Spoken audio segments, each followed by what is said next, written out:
غنیمت کو ذاتی دولت سمجھا جانے لگے، جب امانت کو مال غنیمت سمجھ کر اڑایا جانے لگے، جب دین کو دنیا کے لیے حاصل کیا جائے، جب آدمی بیوی کی اطاعت کرے، ماں کی نافرمانی کرے، دوست کو قریب کرے، باپ کو دور کرے، مسجدوں کے اندر شور شرابہ ہو جائے، قبیلے کا وڈیرا آدمی فاسق بن جائے، سب سے گھٹیا لوگ قبیلے کے ضامن بن جائیں، اور جب آدمی کی عزت اس کے شر سے بچنے کے لیے کی جائے، گانے بجانے والیاں اور باجے کے سامان زیادہ ہو جائے، شراب پی جانے لگیں، اور جناب پچھلے لوگ پہلوں پر لعن طعن شروع کر دیں، حضور فرماتے ہیں جب یہ سارے کام ہوں فَلْيَرْتَقِبُوا عِنْدَ ذَلِكَ رِيحًا حَمْرَاءَ وَزَلْزَلًا وَخَسْفًا وَمَسْخًا وَقَذْفًا، حضور فرماتے ہیں جب یہ سارے کام عام ہو جائیں پھر اللہ کی رحمتوں کی امید نہ رکھو،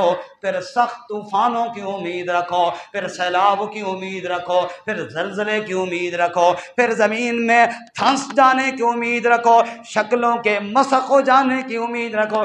جب یہ میری امت ان کاموں کو کرنا شروع کر دے گی سمجھو پھر اللہ کی رحمتیں منہ موڑ گئی ہیں، اللہ کے عذاب آئیں گے۔ پھر آگے حضور نے مثال دی، ایسے اللہ کے عذاب آئیں گے جیسے تسبیح کا دھاگا ٹوٹ جائے، ایک موتی گرتا ہے، پھر دوسرا گرتا ہے، پھر تیسرا گرتا ہے، لگاتار موتی گرتے جاتے ہیں، ایک مصیبت ابھی ختم نہیں ہوگی دوسری مصیبت شروع ہو جائے گی، ایک عذاب ابھی ختم نہیں ہوگا دوسرا عذاب شروع ہو جائے گا۔ آج دیکھ لیجئے میرے بھائیوں، یہ سارے کام ہمارے اندر ہیں یا نہیں؟ بولو جی، پوری قوم میں ہیں یا نہیں؟ یہ ساری باتیں ہیں۔ اور پھر عذاب دیکھو، ابھی جناب ڈینگی ختم نہیں ہوتا، کرونا آ جاتا ہے وہ ختم نہیں ہوتا، جانوروں پہ بیماری آ جاتی ہے وہ ختم نہیں ہوتا، کوئی اور وبا آ جاتی ہے ابھی وہ رونا ہی رو رہے ہوتے ہیں، زلزلہ آ جاتا ہے ابھی وہ ختم ہی نہیں ہوتا، سیلاب آ جاتے ہیں۔ اللہ کے نبی صلی اللہ علیہ وسلم نے فرمایا میری امت کے لوگوں جب یہ حالات ہوں گے پھر یہ عذاب آئیں گے، توبہ ہی کا دروازہ ہے، رب ہی کا دروازہ ہے، اگر ان کاموں کو چھوڑ دو، اپنے سچے رب سے سچی توبہ کرو تو پھر تو معافی ہو سکتی ہے، ورنہ معافی کی کوئی صورت۔ سب کہو استغفر اللہ۔ آج جب زلزلہ آیا اور طوفان آیا کچھ لوگوں کے گھر اجڑ گئے، کچھ وہ خوش نصیب بھی ہیں جو اپنے کندھوں پہ سامان اٹھا کے وہاں لے کر گئے۔ آپ نے دیکھا، اور میں ایک بات کہنا ضروری سمجھتا ہوں کہ وہاں جا کے دیکھ لیں، ویڈیوز آپ کے پاس موجود ہیں، آپ کو خدمت گار اکثر نظر آئیں گے تو یہی پگڑی اور داڑھی والے نظر آئیں گے، ایسے ہے یا نہیں؟ آپ نے دیکھی ہوں گی ویڈیو، یہی لوگ نہیں جا رہے ہیں جن کو ہر وقت طعن و تشنیع کا شکار کیا جاتا ہے، یہی لوگ جا رہے ہیں۔ جتنے بھی دینی تنظیمیں ہیں میں ان سب کو خراج تحسین پیش کرتا ہوں، وہ سب سے آگے جا رہی ہیں اور وہاں جا کر ان کی خدمت کریں، کچھ یہ لوگ ہیں۔ اور ایک اور مافیا بھی ہے، ایک اور ظالم لوگ بھی ہیں ہمارے، چونکہ اس علاقے کے میرے کئی ساتھی ذاتی طور پہ جاننے والے، وہ بتا رہے ہیں کہ جو خیمہ اور جو ٹینٹ ہمیں پہلے 4 سے 5 ہزار میں مل سکتا تھا آج وہ 10 سے 12 ہزار کا ہو گیا ہے۔ کیوں؟ لوگوں نے کہا موقع کمال ہو اس یہاں سے جتنا کمانا ہے۔ وہ بھی تو ہمارے پاکستان کے رہنے والے ہیں، وہ بھی تو یہاں کے رہنے والے ہیں۔ اتنی گھٹیا سوچ ہو گئی، لوگوں کے گھر اجڑ گئے اور میں اپنی دکان چمکانے کے چکر میں ہوں، لوگوں کا سب کچھ برباد ہو گیا۔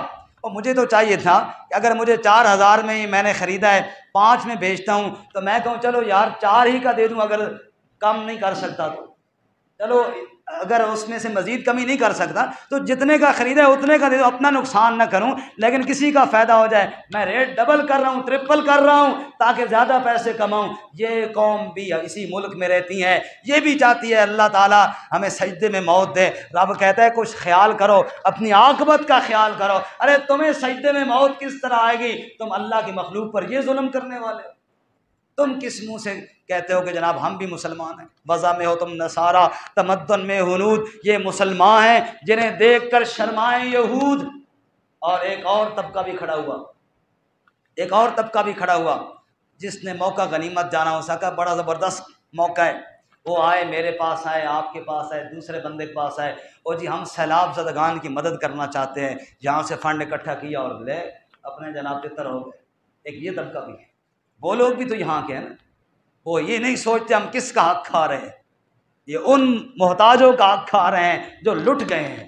یہ ان کا حق کھا رہے ہیں جو پٹ گئے ہیں، یہ ان کا حق کھا رہے ہیں جو برباد ہو گئے ہیں۔ یہ لوگ بھی یہاں پر ہی رہتے ہیں، یہ لوگ بھی اسی ملک کے باشندے ہیں، یہ بھی کہتے ہیں کہ ہم بھی جناب بڑے نمازی ہیں، ہم بھی جناب بالکل چاہتے ہیں جناب خاتمہ ایمان پر ہو۔ یہ سارا کچھ کرنے کے باوجود ہم بھی چاہتے ہیں اللہ کی رحمتیں ہماری طرف متوجہ ہو۔ جب یہ حالات ہوں گے، جب یہ ہماری حرکتیں ہوں گی تو میرے بھائی وہ دن دور نہیں۔ یہ مت سوچو کہ سیلاب ڈی جی خان اور بلوچستان اور فلاں علاقوں میں آیا ہے، ہم تو بادشاہ کوٹھیوں میں رہنے والے ہیں۔ آپ کو وہ زلزلہ بھول گیا جب کوٹھیاں بھی زمین بوس ہو گئی تھی؟ وہ وقت بھول گیا آپ کو؟ کیا کوٹھیوں کے اندر موت نہیں آئے گی؟ کیا ہمیشہ انہی کوٹھیوں میں رہ جاؤ گے؟ کیا ہمیشہ تم انہی لذتوں میں رہ جاؤ گے؟ کیا تمہیں آ کر موت نہیں دبوچے گی؟ کیا ہمیشہ تم نے اسی کاروبار میں رہ جاتا ہے؟ 2008 یا 6 میں غالباً آیا تھا وہاں، یہی اسلام آباد آپ کا، کتنے لوگ دب گئے تھے۔ مت سمجھو اسلام آباد والوں کہ وہاں پہ زلزلہ آیا ہے، وہاں پہ سیلاب آیا ہے، ہم بچے رہیں گے۔ اگر یہ حالات ہوئے، اگر یہ جو حالات ہم کر رہے ہیں، یہ جو اس وقت ہماری حالتیں ہیں، اگر یہ حالات ہوئے تو وہ دن دور نہیں جب اللہ کے عذاب کی لپیٹ میں ساری قوم آ جائے۔ ہاں، یہ تو سلام ہے ان جانبازوں کو، یہ تو سلام ہے ان خدمتگاروں کو جو خدمت کے جذبے کے ساتھ رات دن ایک کر کے اب بھی وہاں پر سیلاب زدہ علاقوں میں کشتیاں لے کر گھوم رہے ہیں، خیمے لگا رہے ہیں، اور جناب اپنے کندھوں پہ راشن اٹھا کر ان کے غریبوں کو وہاں کھانا بھی کھلا رہے ہیں، ان کو تسلیاں بھی دے رہے ہیں۔ ان کو سلام ہے، شاید انہی کی عمل کی وجہ سے، انہی کی وجہ سے اللہ رحم کر رہا ہے، ورنہ جو ظالم ظلم کر رہے ہیں وہ رحم کے قابل نہیں ہے۔ اللہ تعالیٰ سے دعا ہے اللہ ہمارے ملک کے حالات کو اور مصیبت